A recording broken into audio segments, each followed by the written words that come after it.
Dia mengharapkan doa dari kita. Dia mengharapkan amal baik dari kita. Dia mengharapkan doa-doa dari kita, memberikan yang terbaik, mulai dari mandikannya, mengkawanin, nyolatin, sampai setelah dikuburkan anak keturunannya ikut mendoakannya. Itu yang diharapkan oleh mayit.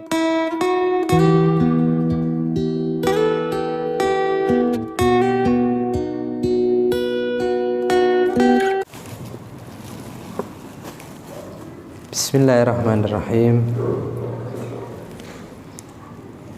Assalamualaikum warahmatullahi wabarakatuh.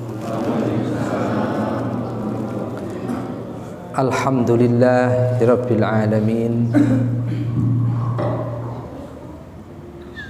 Alhamdulillahirabbil alamin hamdan yuafi ni'amahu wa yukafi'u mazidah.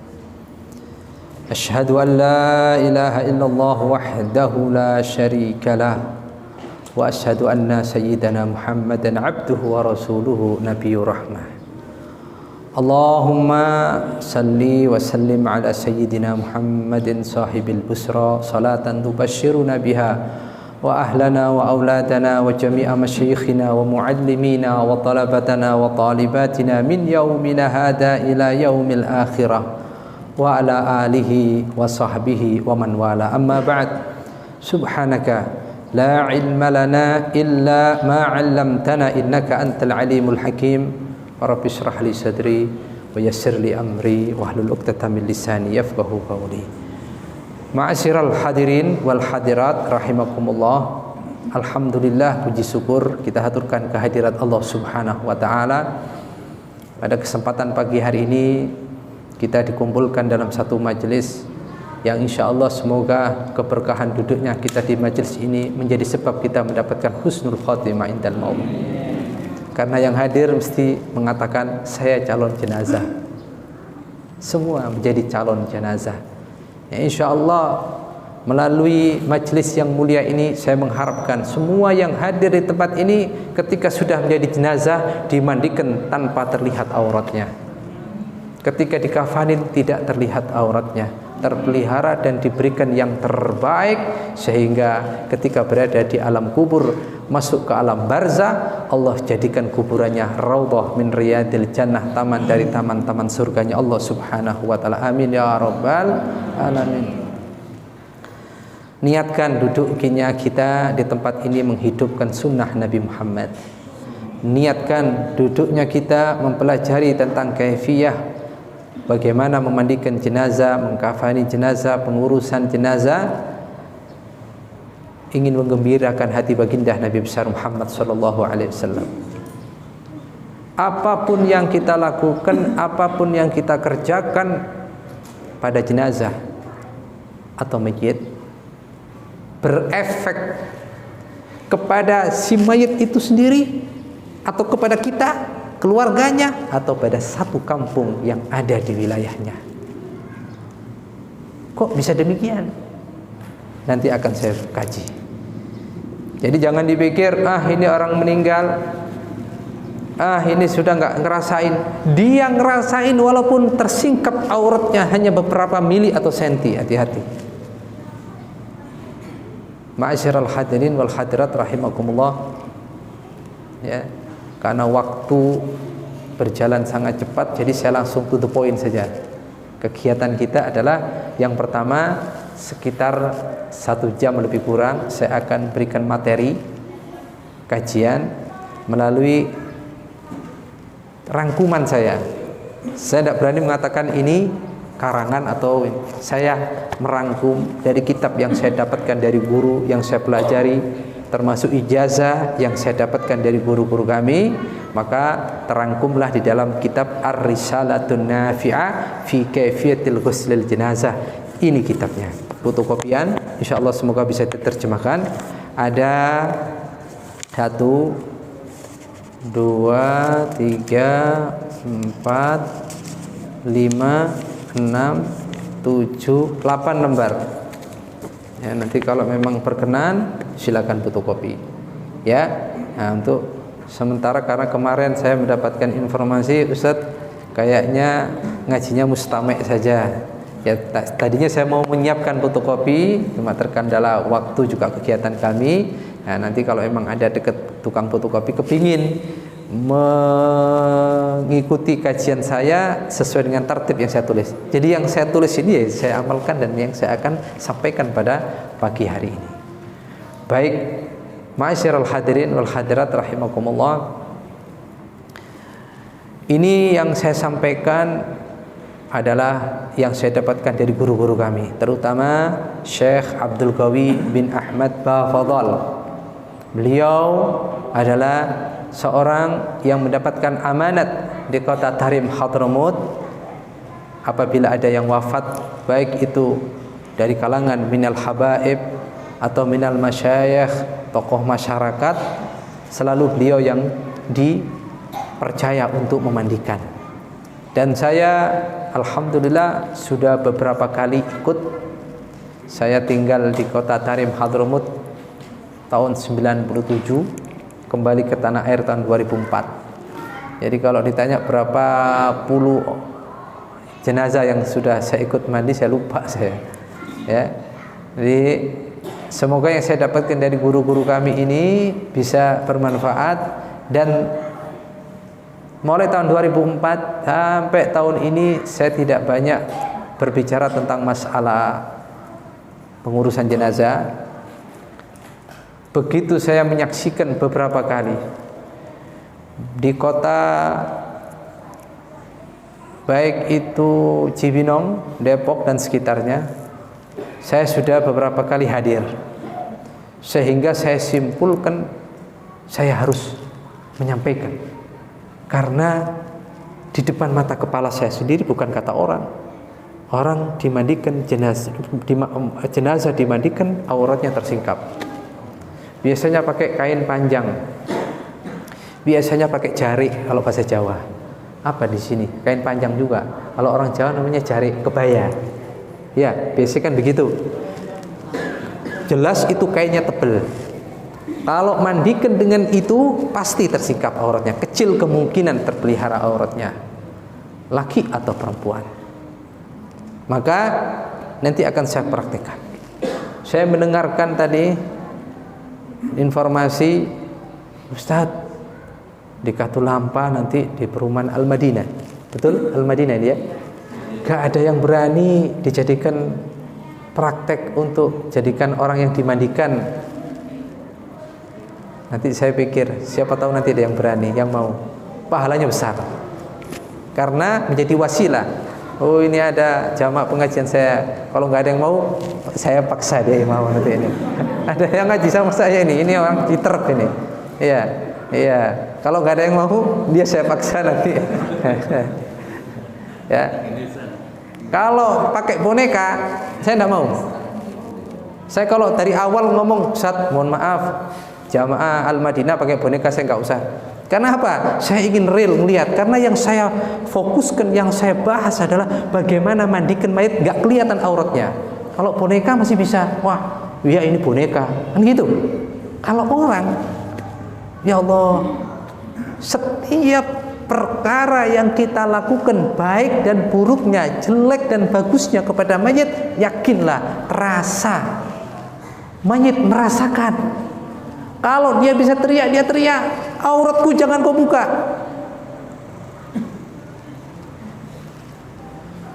Gak percaya, mati dulu.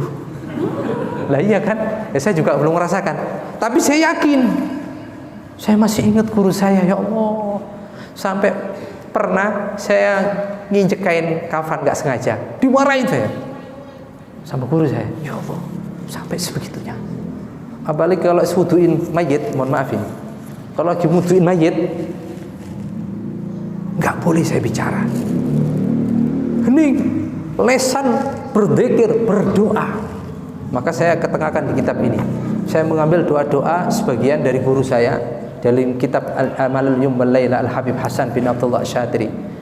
Wasumuka, berdoa, Allahumma bayyid wajhi wa wajhahu, kalau perempuan wa wajhaha binurika kama tabayyatu wujuhu awliyaik, ya Allah, putihkan sinari wajahku ya Allah, dan wajahnya mayit dengan cahayamu sebagaimana kau putihkan, kau sinari wajahnya kekasih-kekasihmu waktu berkumur. Allahumma sabbitni wa iyyahu, atau kalau perempuan wa iyyaha bil qauli tsabiti fil hayati dunya fil akhirah. Mohon ditetapkan lisan kita untuk bisa mengucapkan la ilaha illallah Muhammadar Rasulullah. Ketika masukin air ke hidung, Allahumma arrihni wa iyyahu, kalau laki-laki, wa iyyaha kalau perempuan, raihatal jannah. Ya Allah, ciumkan hidungku bau surga. Doa kepada mayit bermanfaat. Mohon maaf ini, ada enggak orang yang tidak mengakui? Mohon maaf ya, saya bertanya ya, tolong dijawab dengan sejujurnya. Ada enggak orang Islam yang mengakui, yang tidak mengakui doanya orang yang hidup kepada orang yang meninggal dunia itu sampai? Ada enggak yang tidak mengakui? Jadi kalau ada orang hidup berdoa, enggak ada ikatan keluarga, berdoa buat mayit, kira-kira nyampe enggak? Ada enggak yang bilang enggak nyampe? Ada, ya kan? Ada yang enggak nyampe. Buat apa doain, udah selesai. Inqata amalu, terputus, udah nggak ada hubungan. Saya akan bertanya lagi, kalau begitu ketika Anda meyakini doanya seseorang yang hidup tidak bermanfaat buat orang yang meninggal dunia, bagaimana ketika Anda sholat jenazah? Bukankah Rasulullah Shallallahu Alaihi Wasallam mengajarkan setelah takbir yang ketiga wajib, bahkan itu rukun sholat jenazah, mendoakan mayit? Allahu Akbar, usalli ala hadal mayyit arba'at takbiratin mustaqbilal qiblati ma'muman lillahi ta'ala. Allahu Akbar, baca Fatihah. Allahu Akbar, baca salat. Allahu Akbar, Allahumma ighfir lahu warhamhu wa'afihi wa'fu anhu. Kalau perempuan, Allahumma ighfir laha. Kalau keliru, mayitnya laki-laki, yang kita baca Allahumma ighfir laha, batal salatnya. Dan ini yang diajarkan oleh Nabi. Kenapa kita ragu? Berarti doanya orang yang hidup bermanfaat buat orang yang meninggal dunia. Di saat kita mandikan, banyak berzikir kepada Allah dan banyak mendoakan mayit. Sehingga di saat kita mandikan, jangan sampai tersingkap auratnya, karena kita membutuhkan berzikir dan berdoa kepada Allah. Saya mau menanya, kalau kita mau mandi atau buang hajat, kita bersin, ngucapin apa? Alhamdulillah. Kalau di dalam kamar mandi, sunnah enggak kayak kita mengucapkan alhamdulillah dengan lisan kita? Tidak, dengan hati. Kenapa? Karena kita buka aurat. Karena kita di kamar mandi buka aurat, bersin, waing, jangan alhamdulillah sambil buang hajat, sambil kelihatan auratnya. Tidak seperti itu, tetapi kita ucapkan alhamdulillah di dalam hati. Kok tidak dengan lisan? Karena kita dalam keadaan membuka aurat, maka lisan kita diganti dengan di dalam hati. Maka kalau kita sedang mandikan jenazah, jangan terbuka auratnya, karena kita butuh berzikir kepada Allah. Kita butuh membaca membaca sholawat, membaca zikir, membaca doa pada saat kita memandikan jenazah tersebut. Masya Allah ya Arhamar Rahimin. Saya kira bisa diberikan gambaran. Kalau kenapa saya mendengungkan untuk supaya mandikan jenazah jangan kelihatan auratnya, kafankan jenazah jangan sampai kelihatan auratnya, hukumnya haram. Ketika Anda mampu menutup auratnya jenazah, sedangkan Anda membuka dengan unsur kesengajaan. Kok dengan unsur kesengajaan? Udah tahu kalau mandi dengan kain panjang pasti akan tersingkap. Ya, apalagi udah tersingkap, sabunnya sabun batangan, tahu batangan? Nah, ada sebagian pakai, kalau pakai sabun batangan, waduh, gosoknya begini sambil kain panjangnya terkikis sampai di atasnya lutut. Masya Allah. Habis itu sabun batangannya karena licin merusut. Wah, nyari mana sabun batangan? Nah, saya tidak pakai sabun batangan, tapi saya pakai sabun cair. Bahkan di tempat-tempat yang lain itu satu paket. Terkadang di situ tersedia. Kalau di Cibinong beli paketan jenazah, hampir yang saya perhatikan yang disediakan adalah sabun gif batangan. Saya bilang, sabun gif batangan gambar perempuan. Mau mandiin jenazah buka paketan, istighfar dulu, karena gambar perempuan. Kalau tidak percaya silakan sambil coba. Terkenal itu di Cibinong. Di Jalan Ciriung ada toko tekstil terkenal. Kalau di sini, kalau mohon maaf ini, kalau di sini ada yang meninggal dunia, beli paketannya di mana? Di depan. Empang. Oh ya, di Empang. Ada yang punya nggak? Pingin saya lihat. Ada? Pingin saya lihat. Pingin saya. Semoga nggak sama dengan Cibinong. Semoga saja. Kita akan lihat. Jadi enak. Ini yang saya bawa. Nanti kita akan. Ini fakta. Kemudian minyaknya pakai minyak. Gambarnya Putri Duyung. Oh ini, bentar. Sini. Ya. Ini paketannya. Akan saya lihat. Pertama, ini kan enak. Ini saya robek aja ya. Semoga bukan sabun batangan. Ini kain kafannya. Akan saya perhatikan apakah kain kafannya ini terbuat dari katun. Hampir sama. Saya kira hampir sama. Ini juga hampir sama dengan saya, setengah kilo. Sabunnya, insya Allah tidak sabun kif, insya Allah. Insya Allah. Astaghfirullah. Afan, kalau tidak percaya nanti dilihat di luar masjid. Saya baru buka, aduh ya Allah kagetnya. Perempuan, mohon maaf, perempuan. Saya tutup. Saya aja harus istighfar di masjid ya ini. Perempuan, loh ini fakta. Ternyata bukan Cibinong saja, Katulampa juga sama juga. Masya Allah. Ini berefek kepada mayit gak? Berefek. Gara-gara dia meninggal, kita jadi maksiat kan gitu. Loh, betul nggak? Kata yang mandikan, ya astagfirullahaladzim. Loh ini ada perempuannya kelihatan. Wah ini juga ada juga sebelah-sebelahnya nih. Ya Allah, astagfirullahaladzim. Sabun kif lagi yang saya omongin muncul juga akhirnya. Minyaknya Putri Duyung. Putri Duyung lagi, ya Allah. Sama. Gambar perempuan juga ini. Kalau tidak percaya nanti di luar masjid bukanya. Mohon maaf ini. Ini nggak pantas ditaruh di masjid sebenarnya, gambar perempuan masalahnya. Putri Duyung. Lu ini fakta loh ya. Saya dari awal apakah minta sediain enggak kan? Tidak ada omongan begitu. Tapi saya memang ingin lihat. Ternyata sama juga kayak di Cibinong. Kok bisa ya sama semua, heran saya. Kenapa ini? Kenapa Anda tidak beli minyak di Empang yang mahal 50.000 lah yang pantas? Mohon maaf saya bawa ini, saya contohkan. Mayit, saya jujur ini. Kalau ini dicium wangi. 5 menit kemudian hilang ini kayaknya.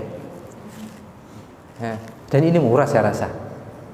Nggak sampai 50.000, saya yakin ini nggak sampai 50.000. Ya. Ntar saya bawa minyak saya.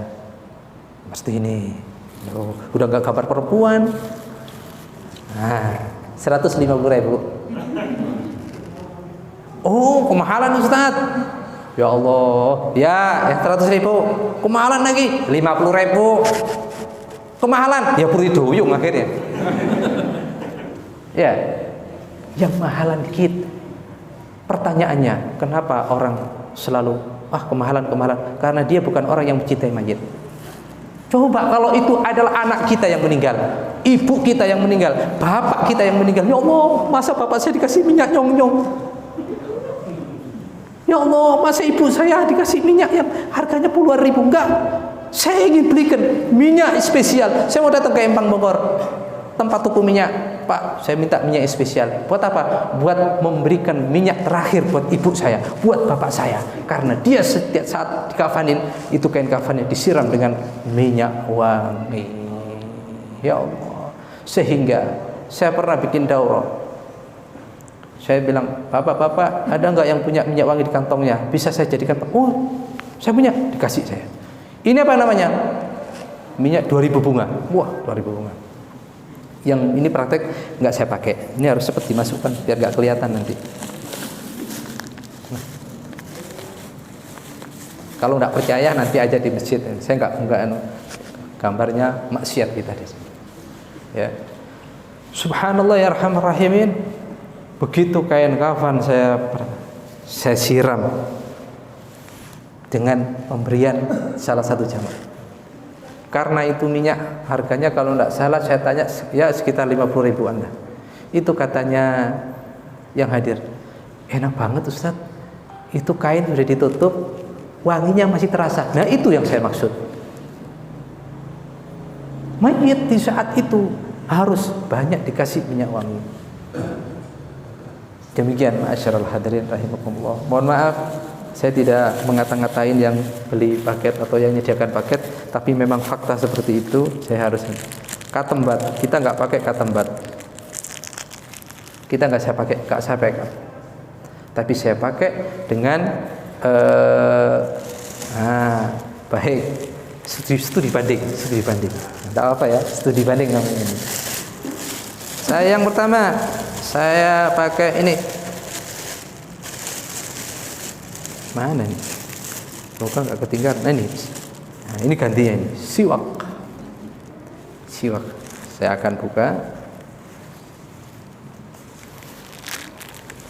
Ini biasanya kalau praktek, kalau lagi mandikan mayat, mungkin ya ada yang pernah. Biasanya tempat itu untuk apa? Bersihin hidung. Biasanya ini kebetulan yang saya bawa ini amil tempat saya. Nah, beliau mesti paham. Dan insya Allah ingin mempraktekkan dengan apa yang saya sampaikan. Ini hidung. Mohon maaf Pak Amil, biasanya begini. Baru dikasih di atasnya air atau keran, terus diginikan hidungnya. Baru keluar kotorannya. Kira-kira kalau kita hidup, bersihin hidung saya, keluar kotor, malu gak kita? Malu. Tapi dengan cara yang saya dapatkan dari guru, bukan seperti itu, bukan pakai tempat, tapi dengan kain. Begini contohnya, dimasukkan, diputar, kelihatan nggak? Lebih ihtiram mana? Satu, ambil lagi, lebih bersih juga, pinggir-pinggirnya bisa kita nggak dilihat, nggak, buang lagi sampai 3 kali. Baru yang ketiga kita perhatikan bersih apa enggak. Oh bersih, kurang bersih baru ambil lagi. Seperti itu. Telinga juga demikian.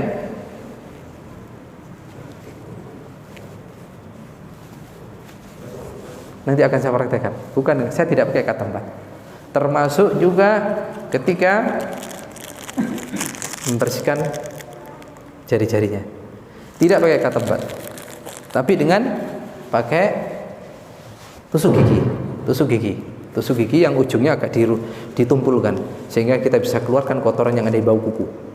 Ya, nah, tidak pakai kata tempat. Jadi saya tidak pakai ini, saya pun tidak menyediakan. Baik, saya mau ingin lihat paketan yang lain. Kapur ini sama, ini serbuk daun cendana, saya juga ada, sama ya. Ini serbuk daun cendana sama, kapur barus sama, saya juga sedia kapur barus. Tapi sebenarnya ini kapur barusnya harusnya ditumpuk, ya. Ini kapur barusnya ditumpuk. Nanti saya minta tolong ada yang numpuk nanti biar ini. Saya biasanya menyediakan yang sudah tumbukan halus, cuma kebetulan tadi stoknya habis, jadi saya bawa yang tidak. Ini sama. Ada yang tidak ada di sini. Kainnya dulu, kapasnya sama, ya, bersama. Ini yang 1/2 kilo. Kemudian kainnya, saya mau lihat kainnya saya. Ini kainnya kain kafan dari katun apa? Dari kain yang bukan katun. Cirinya kalau kain katun dia begitu digunting sedikit dirobeknya gampang. Tapi kalau bukan kain katun susah. Semoga ini kain katun. Kayaknya tidak. Kayaknya ya. Mohon maaf ya, saya hanya kayaknya ya. Ada gunting, nanti kita akan coba. Kayaknya bukan kayaknya, tapi semoga aja ya. Saya nggak ngerti kain, tapi cirinya seperti itu. Kayaknya bukan. Bukan ya. Bukan. Baik. Yang saya bawa, contoh yang saya bawa ini yang katun. Harganya tidak beda jauh.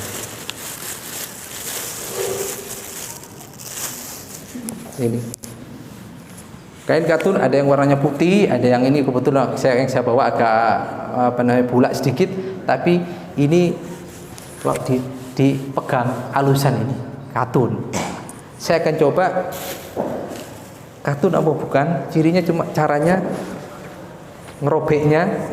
Kalau gampang akan ini kain katun. Bisa lihat Pak, ambil. Coba bisa nggak sedikit aja? Ya. Salah nih Pak, Bapak ini. Sini. Ini dia yang ini. Bukan ini. Enggak, ini betul ini. Ini dia nih. Enggak, sini sampai sini. Ya. Oh, bukan katun. Jadi kalau dirobek atau mungkin katun campuran agak susah, berat. Lagi pula dia tidak akan bisa lurus biasanya, akan miring. Terasa kan? Nah, seperti ini. Coba lihat. Ini kebetulan kecil, loh, enggak lurus. Tapi kalau katun, jadi cirinya seperti itu yang saya pelajarin. Dan ini lebarnya, kainnya juga sangat lebar. Kita lihat lebarnya.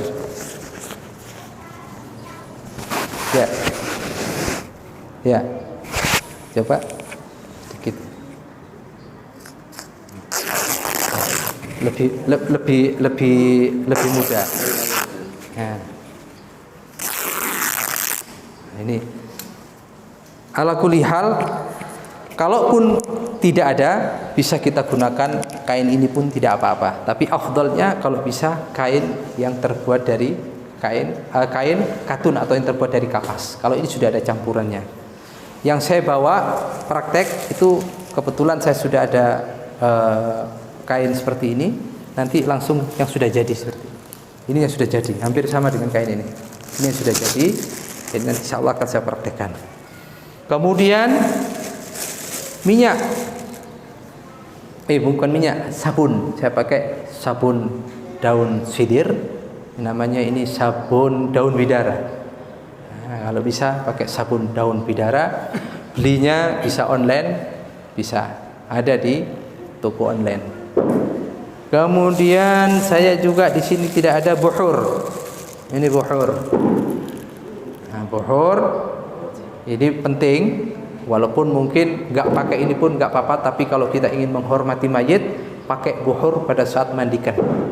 Karena kalau kita mandikan jenazah, mesti jenazah akan mengeluarkan kotoran, mengeluarkan bau yang kurang sedap. Untuk menghilangkan bau tersebut atau menutupi bau tersebut, dibakar dengan buhur atau wewangian. Ini wangi-wangian, ya. Jadi ketika mandi, kalau bisa diberikan buhur. Harganya tergantung selera, ya. Yang standar ya sekitar 25.000. Yang lebih mahal lagi ya bisa yang lebih wangi lagi. Intinya adalah untuk supaya ruangan tempat memandikan jenazah itu diliputi dengan bau aroma yang sedap, sehingga ketika kita ada sesuatu yang keluar dari perutnya mayit atau ada bau yang kurang sedap pada mayit, tertutupi dengan bau ini. Ya, saya pernah, ini pengalaman, waktu itu memandikan jenazah. Pada saat penekanan perut ada yang keluar, ya, timbul aroma yang kurang ini, maka cepat-cepat kita pakai buhur. Itu pun harus cepat-cepat. Nggak taunya yang mandiin pingsan. Di sini pingsan jatuh. Jadi akhirnya sebagian ngurusin yang pingsan, sebagian lanjutin mandi. Nah ini penting, ya. Kalau ada orang buang angin, kita harus menutupin. Jangan bilang, itu yang ketut, jangan. Tapi kita rahasiakan, kita tutup. Termasuk itu aurat juga. Baik. Termasuk minyak ini saya bawa. Ya. Ini talinya, nanti insya Allah akan saya praktekkan setelah nanti kita praktek mandikan jenazahnya. Ma'asyiral hadirin al-hadirat rahimakumullah. Jikalau nanti ketika kami memberikan kajian ada yang bertanya, langsung saja angkat tangan. Karena kita ingin efisien waktu, ya, otomatis nanti kita tersita banyak dengan memandikan jenazah. Oh ya, kain penutupnya. Mohon maaf, kain penutup. Duh, coba ini aja. Oh ini kain penutupnya. Insyaallah nanti akan saya praktekkan juga dengan bagaimana mengkafanin jenazah perempuan. Karena kain kafan laki-laki dan perempuan beda. Yang fakta yang saya lihat, hampir rata-rata laki-laki diperlakukan seperti perempuan. Dikasih gamis, dikasih sarung, dikasih kerudung. Padahal itu milik perempuan. Laki-laki itu hanya 3 lapis kain, salah sulafaif 3 lapis kain, 1 kain menutupi sekujur tubuh mayit. 1, 2, 3 baru tutup. Kalau perempuan kasih kerudung, kasih gamis, kasih izar. Izar itu sarung. Baru 2 lapis kain yang menutupi sekujur tubuh. 1 kain tutup, 1 kain tutup lagi. Itu buat perempuan. Secara hukum, kalau laki-laki dikasih kerudung, kasih gamis juga nggak apa-apa. Asal jangan niat untuk tasabbuh bin nisa, itu aja. Kadang yang saya perhatikan, kadang laki-laki dikasih seperti kerudung ditutupin kain, padahal itu haknya perempuan. Makanya kalau ada orang perempuan hidup di dunia tidak pakai jilbab, kasih tahu, nanti kalau sudah jadi mayat dijilbabin nanti. Itu pun dijilbabi kalau amilnya atau keluarganya tahu, tapi rata-rata dijilbabin, rata-rata. Dan itu memang sunnah dan itu afdal. Jangan sampai nanti ketika mandiin mayit perempuan, amilnya nggak mau ngasih jilbab. Jangan kasih jilbab, jangan kasih. Kan memang hidupnya nggak pakai jilbab, enggak.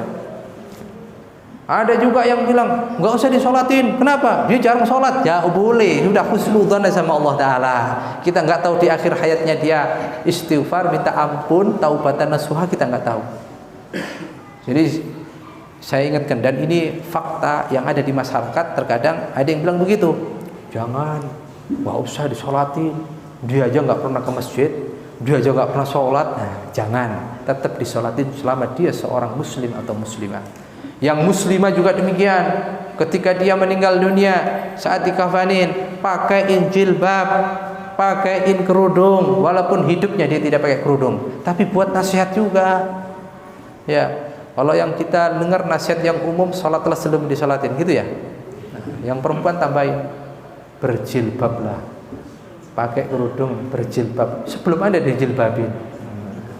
Ada satu perempuan, masih ingat saya tanya, Ustadz, saya nggak bisa pakai jilbab karena profesi.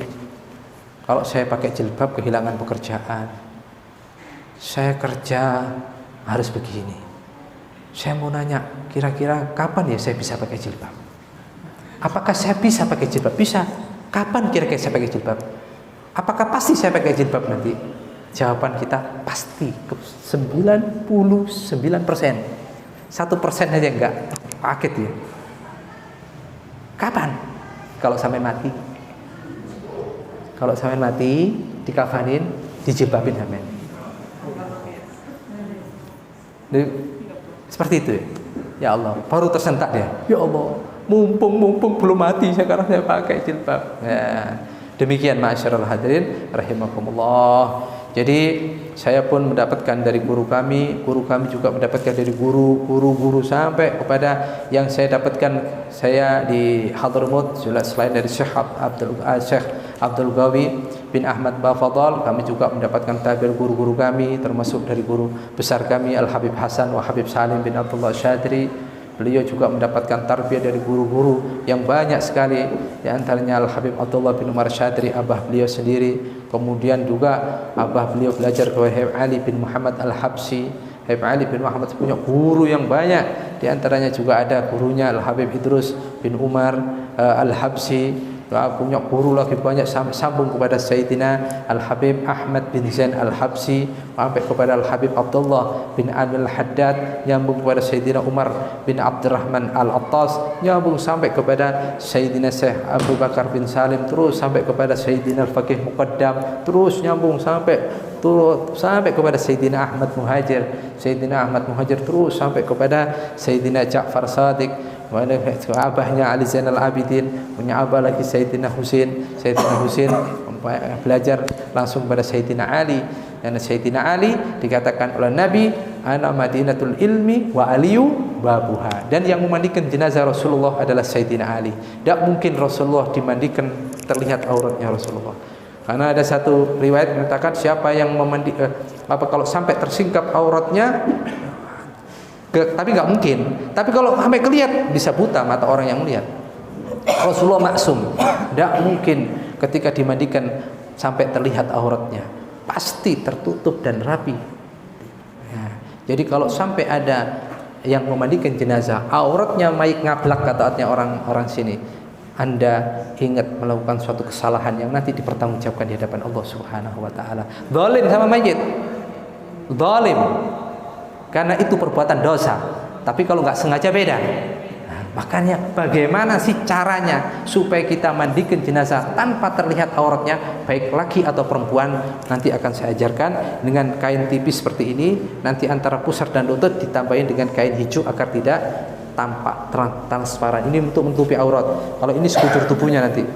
Kainnya cari kain yang tipis. Ini sebagai contoh saja. Ada kain yang lebih tipis lagi. Saya masih belum beli. Ada di Empang Bogor seperti ini kain tipis ini. Seperti ini. Ini seperti ini kain tipis ya. Seperti ini. Ini kain tipis sekali. Nah, seperti ini.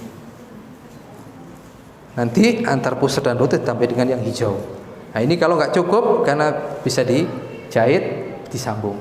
Nah ini biasanya buat imamah. Ini lebih tipis lagi dan ini lebih bagus lagi. Baik, ma'asyiral hadirin rahimakumullah, kita ngambil keberkahan dari talkhis yang saya tulis sebelum nanti praktek. Ya, saudara Wahyu nanti bisa jadi ya niat udah khidmat sama warga Katulampa. Saya mau nanya, ini tinggalnya jauh di Citerep. Kok tahu dari siapa? Ada kabar? Ada sahabat di sini. Oh, ada teman. Baik. Ya. Bismillahirrahmanirrahim. Saya akan baca dengan ikhtisar apa yang ada dalam kitab ini. Alhamdulillahirabbil alamin wa bihi nasta'inu ala umuri dunya waddin, wassalatu wassalamu ala sayyidina Muhammad asyrafil anbiya'i wal mursalin wa ala alihi wa sahbihi wa tabi'in wa man tabi'in bi ihsan ila yaumiddin. Wa ba'du. Hada bayanu kaifiyatil ghusl mayyit bihasabi ma talaqaituhu wa ma ra'aituhu. Jadi saya sampaikan apa ini adalah tata cara memandikan mayit dengan sesuai apa yang saya dapatkan secara talqin. Talqin itu dengan praktek. Wa ma ra'aituhu, dan apa yang saya lihat guru saya beramal. Ya, termasuk juga apa yang saya terima dari beliau, dari amal dari Syekh Abdul Qawi bin Ahmad Bafadhal, yang mana sekarang beliau adalah yang memandikan jenazah di kota Tarim, Hadramut. Kemudian wa qad talaba minni ba'dul mubasysyirin li ghusl amwati an ubayyana lahum kaifiyat al-'amal al-madhkur. Kemudian karena banyaknya yang meminta ya kajian-kajian seperti ini, maka saya akan menjelaskan bagaimana cara amal tersebut. Yang pertama, ja'ala ba'duhum bi sab'i ghasalat. Sebagian ulama menjadikan memandikan jenazah itu dengan 7 basuhan. 7 basuhan. Ada yang lebih kurang daripada itu? Ya silakan, enggak apa-apa. Bahkan musim corona yang meninggal di rumah sakit sampai tidak dimandikan. Saya mendengarkan informasi seperti itu. Kalau ada mayat tidak dimandikan, nggak boleh disolatin. Waktu itu ada yang meninggal, salah satu jamaah pengajian saya. Dia telepon, meninggal di satu rumah sakit di daerah Cibinong. Saya bilang, izin sama dokternya untuk dimandikan. Nggak boleh. Prosedurnya tidak dimandikan, langsung dibungkus, dimasukkan ke peti, ditutup. Minta izin lagi. Boleh nggak dimandikan di tempat dia meninggal? Yang mandikan keluarga. Oh ya, nanti kita coba. Sudah, saya nggak tahu lagi kabar. Terus telepon lagi ngasih tahu, siapa caranya? Ambil, Anda beli aja aqua yang 1 liter, atau ambil pokoknya air 1 liter atau 2 liter. Cari air, kalau nggak ada beli aqua saja di botolan. Yang penting air mengalir sekujur tubuhnya, walaupun sekali. Akhirnya dilakukan. Jadi esok hari atau beberapa hari kemudian ketemu saya acara di rumahnya, saya tanya, alhamdulillah diizinkan. Jadi setelah dimandikan, dipel dan dibersihkan oleh keluarganya, yang mandikan anak-anaknya. Sampai akhirnya dikebumikan. Alhamdulillah dalam keadaan sudah dimandikan walaupun hanya sekali mandi saja. Itu darurat. Yang penting air mengalir sekujur tubuh. Jadi disiram-siram. Yang penting air mengalir. Cukup sekali saja. Ya. Nah itu yang mandikan. Sampai sekarang nggak ada yang kena corona. Heran saya juga. Katanya kalau kena corona yang nempel langsung nular kan waktu itu. Nah, setelah ini prosesi selesai, saya perhatikan anaknya yang mandikan ini tidak ada kabar sampai sekarang. Ada nih. Nah ini kadang bingung ngadepin pandemi ini. Ya Allah, katanya tentu aja langsung kena. Ya sampai kita harus pakai masker, jarak ini droplet apa gitu dan sebagainya. Ya Allah ya Arhamar Rahimin, kita nggak tahu, hanya kita bisa mohon kepada Allah semoga dijauhkan dari segala macam bala dan wabak. Amin ya Rabbal alamin. Baik, saya akan lanjutkan. Jadi kalau yang saya praktekkan dengan 7 kali basuhan. Nanti akan saya praktekkan. Wa yakunu asyidru bisalasi salat sidir. Maka saya pakai afdalnya pakai sidir. Kalau afdal lagi pakai serbuk dari sidir. Sidir itu serbuk daun bidara. Dimasukkan ke air, dikocok. Kalau nggak ada ini namanya sabun daun bidara. Apakah boleh kita buat mandi sendiri? Ya silakan, pakai. Nanti silakan dicium, wangi ini. Insyaallah lebih wangi daripada gift. Dan caranya masukkan ke ember, dihabisin, dikocok. Jadi ketika kita ambil sudah sabun. Jadi tinggal kita gosokkan ke tubuh mayit. Nggak usah pakai. Tapi kalau yang batangan tadi kan tahu-tahu loncat nyari lagi, dipegang loncat lagi. Wah, jadi akhirnya loncat-loncatan ini. Iya, nyari sabunnya aja. Kalau bahasa Jawa merusut terus ini, licin, punah wah. Apalagi sarung tangannya terbuat dari plastik ya. Nah, saya nggak mau pakai yang dari plastik. Saya masih ingat guru saya ngingetin, jangan pakai sarung tangan dengan plastik. Pakai sarung tangan yang terbuat dari kain katun juga. Nah, seperti ini, sarung tangannya.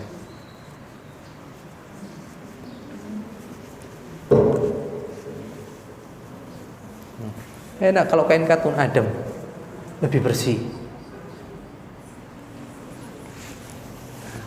Ini saya bikin sendiri ini. Insya Allah lebih bersih. Mau dipraktekkan ini.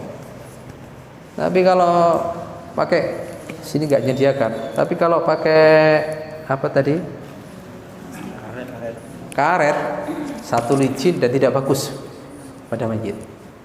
Pokoknya pada saat mayit mulai dari disemayamkan sampai dimandikan, kalau bisa tidak terlalu banyak berinteraksi dengan plastik karena akan cepat merubah tubuh mayit.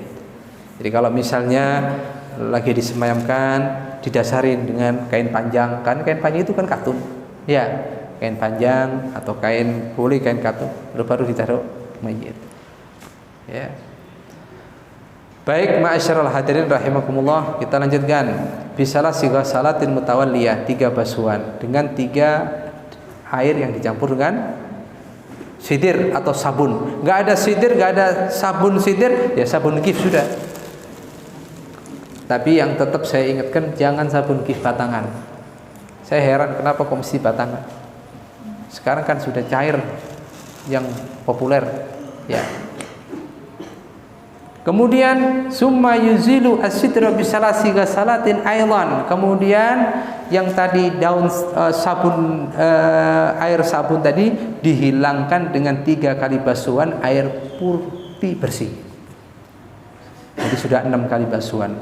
Kemudian yang terakhir basuhan yang ke-6, dia niat untuk mandi wajib. Mandi wajib untuk mayit.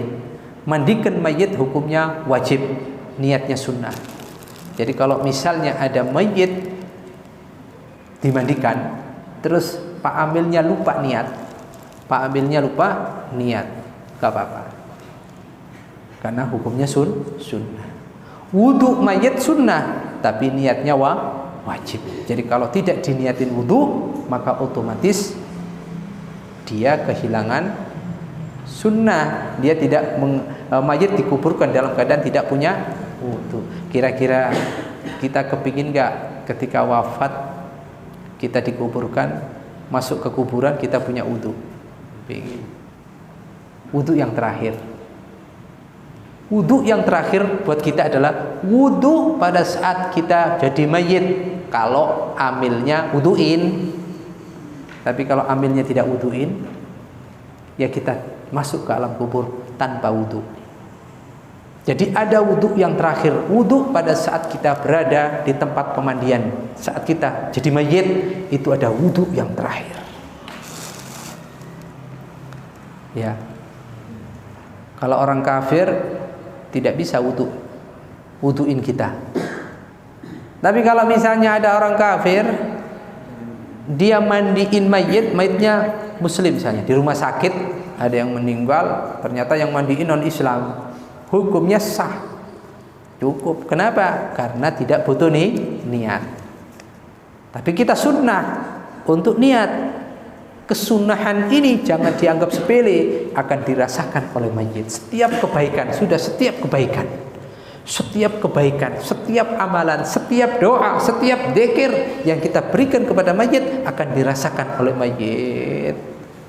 Gak percaya lagi, mati dulu. Kan itu ya, jawabannya begitu, gampang saja. Wah, gak percaya Ustaz, masa sih doanya akan nyampe ke mayit? Ya sampai mati dulu, nanti saya doain. Nah, begitu. Kemudian selanjutnya yang ketujuh, wahya al-akhirah bima'in mamsujin bisyai'in minal kafur, air yang dicampur dengan kafur barus. Baik, ma'asyiral hadirin rahimakumullah. Mandi wudu yang sempurna, akan saya berikan gambaran wudu yang sempurna. Coba saya akan praktekkan cara wudu yang sederhana. Kalau biasa gitu. Biar 1, 2, kayak kita lihat gitu. Tangan. Selesai. Tapi buat mayit jangan begitu. Kalau kita wudhu sekarang dengan cara yang sederhana, kita masih bisa wudhu lagi, karena kita masih ada umur. Tapi mayit berikan wudhu yang sempurna. Saya selalu ingatkan, wudhu yang sempurna, basuh telinga, ngusap telinga 15 kali. 15. Kalau kurang dari 15 kali berarti masih kurang. Kalau ingin sempurna 15 kali. Wah, saya lihat kayaknya ada sebagian ibu-ibu, 15 kali. Yang kita ketahui 3 kali, ini 15. Apa 15 ini? Pada saat basuh muka. Sebelum basuh muka, lakukan amal sunnah. Apa amal sunnah? Cuci tangan. Sambil berdoa kalau bisa. Sambil nawaitu sunanal wudu lihadal mayyit. Artinya niat seperti itu. Lesannya mengucapkan bismillahirrahmanirrahim. Otomatis 3 amal satu waktu. Amal bil qalbi, wa amal bil lisan, wa amal bil jawarih atau bil yad, yaitu dengan gerakan, dengan perbuatan. Bil qaul wa bil fi'li wa bin niyyati fil qalbi. Nawaitu sunanal wudu, basuh tangan. Nawaitu sunanal wudu li hadzal mayyit. Kemudian lesannya bismillahirrahmanirrahim, tangannya dibasuhkan. Ini sunnah, tidak wajib. Kalau mau doa, Allahumma inni as'alukal yumna wal barakah, meminta kepada Allah keberkahan. Selesai basuh ini, ambil air, ambil ini untuk siwak. Ambil 1, ambil 3 persiapan. Siwak itu, buang. Setelah siwak, masukkan air ke mulut. Saya di pinggir-pinggir. Nanti saya praktek. Ambil membaca doa. Allahumma sabbitni wa iyyahu bil qawli tsabiti fil hayati dunya fil akhirah. Masukkan hidung dengan air. Berdoa Allahumma arrihni wa iyyahu raihatal jannah. Doa terus ini pada mayit ini. Sudah, ini baru sunnah. Setelah itu wajibnya ambil air. Niat nawaitul wudu li hadzal mayyit lillahi ta'ala. Pada saat kita basuh, mana lebarnya lebarnya wajah antara telinga. Maknanya kalau kita basuh muka, telinga kita nggak ada yang kena, batal. Ketika wudu wajib harus terkena batasan antara wajah dan telinga. Batasan wajah lebarnya itu antara telinga dengan telinga. Maka telinga harus terkena, maka disunnahkan untuk memanjangkan sampai terkena telinga semuanya. Dan ini termasuk min khususiyati hadil ummah. Rasulullah bersabda, wudu'i wudu'ul anbiya'i min qabli. Wudu'ku ini wudu'nya nabi-nabi terdahulu. Tapi ada yang khusus buat umatnya Nabi, yaitu tatwilul hurra wa tahjil, memanjangkan basuhan muka dan basuhan tangan kaki. Maka kita disunnahkan ketika membasuh muka seperti ini. Telinganya terkena semuanya, maka lakukan kepada mayit. Berarti kita sudah mengusap telinga berapa kali? 3 kali. Kurang berapa? 12. Waduh, yang baru dengar penasaran ini. Yang mana aja ini 15 ya. Yang kedua, setelah basuh muka, sambil berdoa kalau bisa. Ya, yang nggak biasa memang repot. Tapi kalau biasa, ya sambil pelan-pelan, sambil membayangkan Allahumma bayyid wajhi wajhahu binurika kama tabyatu wujuhu awliyaik, ya Allah. Kalau bisa baca lagi 2 kali. Pokoknya semuanya gerakan dibarengi dengan berdoa. Sudah selesai basuh tangan dari ujung ke ujung. Sunnahnya, wajibnya sampai apa namanya? Siku ya. Sunnahnya dipanjangkan saja. Basuh 3 kali, kiri 3 kali. Ada yang tanya, caranya kanan kiri apa kanan kiri begitu ada. Afdalnya kanan kiri 3 kali. Kalau kanan kiri repot, kanan kiri wah repot. Nah, sambil berdoa, Allahumma hasibni hisaban yasira. Ya Allah, mudahkanlah hisabku nanti ya Allah, dengan hisab yang mudah. Kalau mau lengkap lagi ditambahin Allahumma a'tini wa iyyahu kitabi wa kitabahu biyamini. Ya Allah, berikanlah buat kitabku dan kitab amal mayit dengan tangan kanan. Kalau sudah nerima amal ibadahnya di alam akhirat dengan tangan kanan, insyaallah kita termasuk min ashabil yamin, termasuk penduduk ahli surga. Demikian juga membasuh tangan kiri.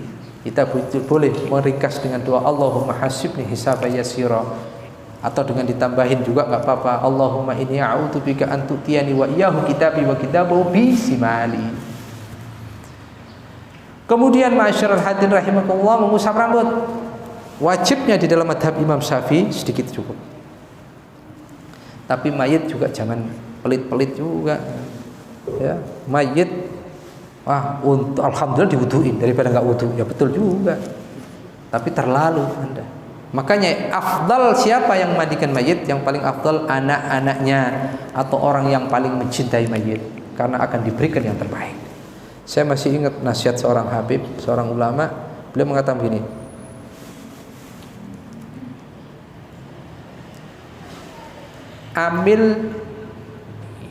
amil yang nanti akan dapatkan derajat di sisi Allah, yang dimuliakan oleh Allah, yang akan mendapatkan pahala besar. Ketika dia mandikan siapapun mayitnya, dianggap seperti orang tuanya. Nah, itu baru amil yang amanat. Otomatis dia akan berikan yang terbaik, termasuk wudu. Pada saat mengusap rambut, kita sunnah untuk mengusap semua rambut kita, ya kan? Sampai terkena telinga kita. Nah, cara prakteknya begini. Terus sampai telinga, baru ditarik. Oke.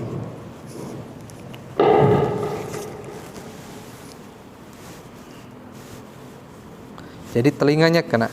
Berapa? 3 tambah 3 ya? 6. Masih kurang 9. Sudah. Pada saat mengusap rambut, berdoa juga. Allahumma harrim sa'ri wa sa'rahu wa basari wa basarahu minan nar. Ya Allah, haramkanlah, mana jauhkanlah rambutku dan rambutnya mayit, kulitku dan kulitnya mayit dari api neraka. Ya Allah. didoain terus. Ya Allah, nikmatnya itu mayit. Baik, selanjutnya kita setelah ini 3 kali, berarti terkena tadi ya sudah 6. Nah, setelah kita ngusap rambut, kita melakukan apa? Disunnahkan mengusap telinga. Mengusap telinga sunnahnya 9 kali. Ini prakteknya begini, bisa diperhatikan. Ambil air, dengan telunjuk masukkan, diputar dengan kerutan tangan. 1, 2, 3. Kemudian ambil lagi air, ditempelin. 1, 2, 3. Masukkan kelingkingnya ke lubang telinga. 1, 2, 3. Ini yang saya dapat langsung, saya lihat guru saya wudu, Al-Habib Salih bin Abdullah Asy'ari. Semuanya ini tidak ada lain kecuali ittiba' Nabi Muhammad sallallahu alaihi wasallam. Makanya dalam satu riwayat hadis, siapa orang yang wudu dengan sebaik-baiknya wudu, kemudian setelah wudu dia mengangkat kedua tangannya menghadap ke arah kiblat sampai mengangkat kelihatan, sampai seakan-akan kelihatan ketiaknya mengangkat, mengucapkan 2 kalimat syahadat, asyhadu an la ilaha illallah wa asyhadu anna muhammadan abduhu wa rasuluh, Allahumma ij'alni minat tawwabin, Allahumma ij'alni minal mutatahhirin. Kalau ada mayit ditambahin Allahumma ij'alni wa iyyahu, kalau laki-laki wa iyyaha, kalau perempuan minat tawwabin wa ij'alni wa iyyahu minal mutatahhirin wa ij'alni wa iyyahu min ibadikas sholihin. Antum tahu fadilahnya. Orang kalau habis wudu dengan wudu yang sempurna, habis itu mengangkat kedua tangannya mengucapkan 2 kalimat syahadat seperti yang saya ajarkan tadi, futihat lahu abwabul jannah, dibukakan baginya 8 pintu surga. Laki-laki, masa sih Ustaz, saya nggak ngelihat? Dia sampai nggak ngelihat. Boleh jadi mayit di saat diperlakukan seperti itu, dia dilihatkan 8 pintu surga. Ini urusan gaib. Ada nikmat kubur, ada siksa kubur. Masa sih? Ini urus keimanan. Itu alam gaib. Makanya Allah Subhanahu wa taala di dalam surah Al-Baqarah mensifati orang-orang yang beriman, orang yang bertakwa. Alif lam mim dzalikal kitabul la raiba fihi hudal lil muttaqin. Al-Qur'an petunjuk bagi orang-orang yang bertakwa. Allah sifati siapa sih di antara sifatnya orang yang bertakwa? Alladzina yu'minuna bil ghaib. Apa itu alam gaib? Alam kubur, akhir dan sebagainya. Termasuk juga Anda mungkin enggak melihat 8 pintu surga. Mungkin kalau dibukakan dan dilihat, wah, insya Allah setiap wudu kita berikan yang sempurna dan mengucapkan 2 kalimat syahadat. Nah, insya Allah habis ini yang wudu mengucapkan 2 kalimat syahadat, mengangkat kedua tangan. Jadi jangan kaget nanti jamaah masjid apa namanya? Al-Madinah, jamaah masjid Al-Madinah, tahu-tahu di tempat wudu habis wudu begini semua. Waduh, ini masya Allah. Tanya, kenapa begitu? Kok mengangkat tangan tinggi banget? Jawabannya gampang. Ittiba Nabi, mengikuti Nabi Muhammad sallallahu alaihi wasallam. Ya, jadi itu yang diamalkan oleh Nabi. Habis itu mengangkat kedua tangan. Lakukan kepada mayit. Ya Allah, ya Arhamar Rahimin, suatu nikmat ketika kita lihat mayit diwuduin seperti itu. Ya, nanti kalau prakteknya tinggal melihat nanti antum. Ya, ini saya kaji di kitab ini biar dapat barokahnya. Apa yang saya dapatkan juga dari guru-guru kami. Selanjutnya, ya, cara yang selanjutnya ketika kita meletakkan mayit bagaimana? Yudha'ul mayit awalan birifqin mustaqiyan ala qafa ila jihatil qibla wa yakunu mahallur ra'si a'la min mahallir rijlain. Meletakkan mayit posisinya kalau bisa menghadap ke arah kiblat. Kalau enggak arah kiblat enggak apa-apa. Tapi lagi-lagi sunnah yang kita kerjakan kepada mayit akan dirasakan oleh mayit. Anda ingin enggak memberikan spesial buat mayit? Anda ingin berikan hadiah kepada mayit? Mayit tidak butuh uang. Mau dikasih uang 1 triliun, cek, tidak bisa ngambil. Apapun tidak bisa. Dia mengharapkan doa dari kita. Dia mengharapkan amal baik dari kita. Dia mengharapkan doa-doa dari kita, memberikan yang terbaik, mulai dari mandikannya, mengkawanin, nyolatin, sampai setelah dikuburkan anak keturunannya ikut mendoakannya. Itu yang diharapkan oleh mayit. Ya Allah, ya Arhamar Rahimin, suatu kenikmatan. Semoga kita meninggal dalam keadaan husnul khatimah, dimandikan dengan cara yang terbaik. Ya, baik. Kemudian selanjutnya setelah diletakkan menghadap ke arah kiblat. Kalau terlentang, kepala di sana, kaki di sini. Ini kiblat kan kena? Kepala di sana, kaki di sini. Ini kiblat dalam keadaan terlentang. Ada yang bertanya, lah Ustaz, kan kalau orang sedang disolatin kan kepala di sini, kaki di sini. Ya, kan kalau dikuburkan kepala di sini, kaki di sini, betul? Saya mau nanya, orang dikuburkan dalam keadaan terlentang atau miring? Miring. Saya ingetin itu yang meninggal kemarin saat pandemi itu, yang di peti-peti itu, saya ingetin. Kalau terlentang, berarti kita tidak menghadapkan ke arah kiblat. Orang sholat tidak mampu berdiri, duduk, tidak mampu duduk, tidur miring.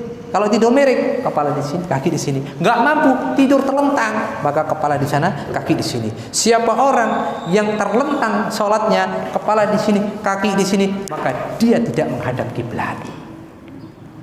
Ini gara-gara kayak gini aja sekarang pertentangan. Saat menyemayamkan, saat memandikan, saat mengkafankan, Anda lakukan menghadap ke arah kiblat karena itu arah yang paling afdol. Yang menjadi perdebatan itu karena ketika dikuburkan kan kepala dan kaki di sini. Nah, terkadang mereka tidak memahami kenapa saat dikuburkan kaki dan kepala di sini, kaki di sini, karena dalam keadaan miring. Kalau Anda mandiin dalam keadaan mayitnya miring, silakan begitu. Afdolnya gimana orang mandiin mayitnya miring? Ada dipegangin begini, miring. Ya. Atau ketika disemayamkan, ada Anda melihat mayit disemayamkan pakai miring begitu. Iya, mungkin disandarin tembok. Habis sandarin tembok, tutup. Bingung yang takziah. Ini mayit kok begini kan? Iya, nyender biar miring. Nah, ini gak ada. Semua rata-rata terlentang. Ada di saat terlentang arahkan ke arah kiblat dengan kepala sebelah timur, kaki di sebelah barat, dikasih sesuatu yang agak naik, entah bantal atau apa. Kemudian wa yaj'al ghasil ala yadil yusra qisan summa yasubu min ra'sihi ila qadamai ma'an khalisan ya'umu jami'a badanihi ma aqbala minhu wa ma adbara. Nah, kita pakai kis, namanya kis, namanya sarung tangan. Kita pakai sarung tangan seperti ini. Tangan kiri, bukan tangan kanan, tangan kiri, dan ini nanti yang bersentuhan dengan auratnya mayit, maka hukumnya haram kita menyentuh auratnya mayit dengan dengan tangan terbuka langsung. Ya, kalau darurat beda. Ya, jadi kita harus benar hati-hati, apalagi pada menyentuh bagian-bagian yang sensitif. Ya. Baik, kemudian ma'asyiral hadirin rahimakumullah, ya, kemudian disiram yasubu min ra'si ila qadamai ma'an khalisan, disiram dengan air yang bersih. Ya. Apakah itu sudah basuhan yang pertama? Belum. Summa yuqiduhu birifqin yamsahu bi yadihi al-yusra mashan balighan liyukhrija ma fi batnihi ma'a kasrati sabbil ma'i wa ihdari bukhurin liyahjubar raihatal gariha. Kemudian mendudukkan mayit dengan pelan-pelan. Maksud mayit begini kan, agak bukan duduk, maksudnya agak ke atas gitu. Dengan bantuan beberapa orang, satu atau dua orang. Kemudian kita tekan pelan-pelan. Pada saat menekan, bukhur ambil tadi, dinyalain agar aroma bau wangi akan terasa, sehingga ketika ditekan perutnya ada yang keluar, sesuatu yang keluar itu akan tertutupi dengan bau wewangian, dan di situ kita harus cepat-cepat siram airnya agar airnya mengalir dan kotorannya cepat hilang. Dan di saat itu juga yang saya perhatikan, guru saya kalau lagi nekan perutnya mayit, beliau berdehem. Saya awal kenapa ya kok begitu? Saya pikir-pikir. Sempat saya tanya beberapa orang. Guru saya itu kadang kalau lagi datang ininya, beliau terkadang pendiam, terkadang pokoknya memang punya hal yang seperti itu. Mungkin kita disuruh berpikir. Kenapa? Akhirnya terjawab juga. Kenapa kita berdehem? Mayit ketika ditekan perutnya, dia kan sudah tidak punya daya. Ada boleh jadi ketika ditekan ada sesuatu yang keluar berbunyi atau tes atau bagaimana, nutupin suara yang keluar dengan deheman kita. Loh, itu nutup auratnya mayit sampai begitu, apalagi mohon maaf ini pahanya yang tersingkap. Masalah sesuatu yang keluar dengan bunyi saja ditutup dengan suaranya agar tidak terdengar oleh yang hadir, itu termasuk menutupi auratnya mayit. Saya mau nanya, kalau ada orang kentut ketahuan, oh dia bingung, ya Allah semoga ketahuan, semoga ketahuan. Lah kita yang tahu, jangan nunjukin itu ya kentut ya. Dosa gitu. Nggak boleh kayak gitu itu. Mohon maaf ini akhlak yang harus kita ajarkan kepada anak-anak kita. Kalau ada misalnya satu ruangan buang angin atau di mobil udah nggak sebanyak bicara apa kacanya buka biar seger gitu ya. Nggak usah itu aja. Gimana akhlak Rasulullah ketika Rasulullah misalnya makan, ternyata makanannya itu kurang asin atau apa langsung nggak enak, enggak ya, beliau mencari cara biar istrinya tidak tahu kalau Rasulullah merasakan ada sesuatu yang kurang, ya sampai sebegitunya. Subhanallah, kalau keluarga bisa begitu tuh gimana nggak mawaddah warahmah ya, luar biasa. Lain sekarang kadang datang nggak enak banget ini, waduh istrinya udah capek-capek sakit hati, bisa kita ditimpuk kita pakai ini hal yang seperti ini. Coba menjaga auratnya mayit itu penting ya. Ma'asyiral hadirin rahimakumullah, dan itu memang hal yang harus kita sadari ya. Kalau ada orang termasuk kajian yang saya dapat dari guru ketika membahas masalah perkara yang batalkan wudu adalah keluarnya sesuatu dari jalan depan atau belakang, kecuali kalau kita tidur menetap pada tempat duduknya seperti ini, qa'idan mumakkinan maq'adahu. Loh, kenapa kalau orang tidur duduk menetap pada tempat duduknya nggak batal wudunya? Saya bilang kok nggak batal wudu ya? Memang itu syariat ya, harus kita terima. Tapi terang kita ada perasaan, ada apa ya? Akhirnya saya coba-coba, mau buang angin, saya duduk begini. Saya mau keluarkan, nggak bisa, bener nggak bisa. Jadi kalau duduk seperti ini mau buang angin nggak bisa. Maka kalau kita ingin buang angin, kita buka sih. Wah, baru buang angin. Makanya kalau kita duduk rame-rame, ada orang action itu, jangan dibuka-buka. Dalam hati kita, ya Allah kasihan mau buang angin kayaknya.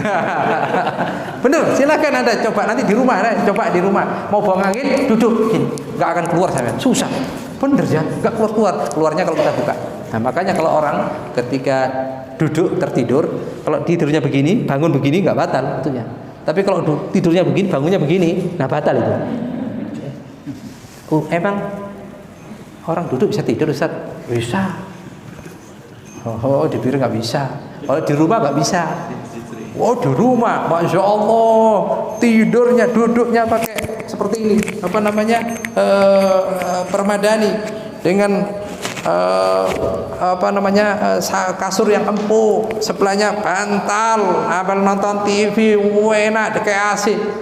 Gak tidur, kepingnya diranjang. Tapi coba kalau sedang sholat Jumat, khotib Jumat sedang pernah, waduh tidur semua, enak banget. Pengajian, majelis zikir, udah lama 1 jam, digini nih, enak banget tidur. Nggak pakai gender, nggak pakai apa, tapi enak nikmat di situ. Subhanallah, ya arhamar rahimin. Nah itu sebagai tambahan. Kemudian selanjutnya, summa yaghsilu sa'atayhi wa ma hawlahuma bi yadihi alladhi 'alayhi kis hatta la yabqa atharun wala 'ainun wa ya'ti bi du'ai ba'da al-istinja wa yaqulu Allahumma tahhir qalbi wa qalbahu atau wa qalbaha minan nifaq wa hasin farji wa farjahu. Tambahin kalau perempuan wa farjaha minal fawahish. Maka pada saat setelah kita nekan, kemudian kita istinja tetap posisinya jangan sampai kelihatan auratnya, dikasih air yang banyak, kemudian dengan tangan kiri yang ada kis digosok pada jalan belakangnya. Kalau bisa yang melakukan anaknya, keluarganya, tidak boleh melihat sama sekali, karena saya pernah menyaksikan ini. Mentang-mentang mungkin anaknya atau keluarganya, ntar saya lihat dulu bersih gak? Lah, tidak boleh sama sekali. Harus benar-benar tertutup dengan tangan yang kita masukkan dan digosok. Ya. Amil yang amanat adalah selalu berusaha menutupi aibnya mayit. Tidak boleh membuka-buka aibnya mayit, termasuk aurat. Baik, ambil berdoa, ya Allah bersihkanlah hatiku dan hatinya mayit dari sifat munafik, dan jagalah farjiku dan farji mayit dari perbuatan dosa. Loh, apakah masih ada kesempatan mayit sudah terbujur kaku bisa menimbulkan dosa? Iya, kalau tersingkap auratnya kelihatan, dibuka. Ya betul katanya, kan yang mengerjakan orang yang hidup. Tadi sudah saya sampaikan di awal, sedikit kecil apapun yang kita kerjakan kepada mayit akan dirasakan oleh mayit, kebaikan atau keburukan. Ya, maka tidak saya bayangkan kalau orang meninggal dunia di rumah sakit yang kurang menjaga adab dan akhlak, yang pakai mesin itu, mayit dikeluarkan, dimasukkan ke satu tempat dalam keadaan, mohon maaf ini, tidak pakai busana, disiram kayak bonekanya sudah, dimasukkan. Ya Allah, ya Allah, ya Arhamar Rahimin. Belum lagi masa pandemi ya, kadang ada yang langsung dikasih dimasukkan peti dalam keadaan pakai baju, baju enggak dimandiin, tutup langsung. Ya Allah, ya Arhamar Rahimin. Semoga kita dijauhkan dari itu semuanya. Amin. Ya Rabbal Alamin. Tsumma yuzilu mata ta'atfarihi wa ma fawqaha min wasakhin binahwi saukatin wa yuzilu aidan ma baqiya min wasakhin min anfi wa udni wa fi ma'inai bi khirqatin saghira. Nanti akan saya praktekkan menghilangkan yang ada di bawah kuku, yang ada di mana hidungnya, semua nanti akan kita praktekkan. Kemudian selanjutnya summa yuwadi'uhu, di sini sudah saya ketengahkan, tidak usah saya baca. Tadi masuk doa-doanya ada di sini, ya, ada di sini semuanya doa-doanya. Kemudian langsung kita lanjutkan. Ya, semua ada yang sudah saya sampaikan tadi. Ada satu lagi amalan yang saya dapatkan dari guru kami, yaitu menulis pada setelah dimandikan mau dikafanin, atau pada saat kita mau mengkafanin, boleh di tempat wudu atau pada saat kita mau kafankan. Ini di sini tulis Bismillahirrahmanirrahim dengan ini. Kalau nggak ada beginian, pakai tangan. Oh, ini. Jadi bukan pakai pulpen, ya. Coba bisa ini Pak ambil, saya praktekin, nggak apa-apa buat sampean. Coba, nah dilihat nggak akan ada ini ya. Bismillahirrahmanirrahim. Nah, mau tanya, ada kelihatan nggak? Nggak kelihatan ya? Nggak ada, cuma isyarat. Nah itu kalau bisa. Wangi Pak ambil ya. Nah, 150.000 ini Pak ambil ya. Bukan yang minyak dari Putri Duyung tadi, enggak. Wangi banget ya. Masya Allah. Terus di dadanya ditulis La ilaha illallah Muhammadur Rasulullah, La ilaha illallah dahu la syarikalah, lahul mulku wa lahul hamdu wa yumitu wa la ilaha illallah wa la hawla wa la quwwata illa billahil azim. Insyaallah pada saat kalau sampai dituliskan seperti itu, ingat bukan pakai pulpen. Kalau pakai pulpen kelihatan, enggak boleh, haram. Harus pakai itir, enggak, jadi cuma isyarat aja.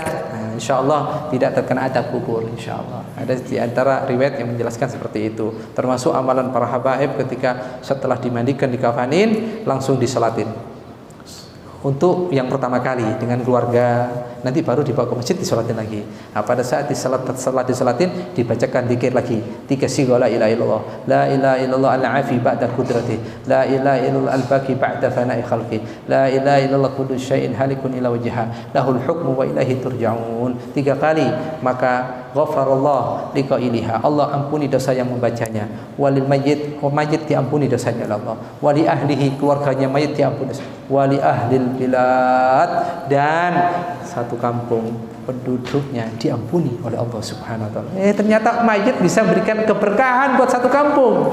Gara-gara dia meninggal, satu kampung diampuni dosanya. Loh, ini mayit bawa berkah. Maksudnya dengan dia meninggal dunia orang pada sedih nangis, tapi sepeninggalnya dia membawa kesan kebaikan, kesan yang bawa barokah, maghfirahnya Allah turunkan. Bukan sebaliknya, baru buka paketan istighfar, maksiat lagi.